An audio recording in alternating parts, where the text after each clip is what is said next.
ام المومنین حضرت عائشہ صدیقہ رضی اللہ تعالی عنہا سے مروی ہے کہ حجاب کا حکم نازل ہونے کے بعد ایک مرتبہ حضرت سودا رضی اللہ تعالی عنہا قضاء حاجت کے لیے نکلیں۔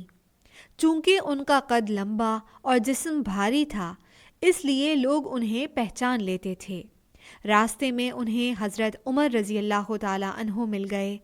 انہوں نے حضرت سودا رضی اللہ تعالی عنہا کو دیکھ کر دور سے ہی پکارا، سودا، واللہ جب تم نکلتی ہو تو ہم سے پوشیدہ نہیں رہتی، اس لیے دیکھ لیا کرو کہ کس کیفیت میں باہر نکل رہی ہو۔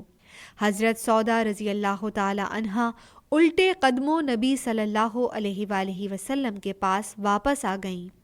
اس وقت نبی صلی اللہ علیہ وآلہ وسلم رات کا کھانا تناول فرما رہے تھے۔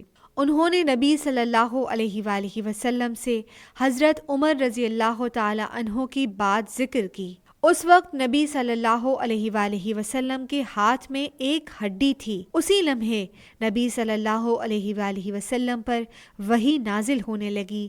جب وہ کیفیت دور ہوئی تو نبی صلی اللہ علیہ وآلہ وسلم کے دست مبارک میں وہ ہڈی اسی طرح تھی، اور نبی صلی اللہ علیہ وآلہ وسلم نے فرمایا، تمہیں اپنی ضروریات کے لیے نکلنے کی اجازت دے دی گئی ہے۔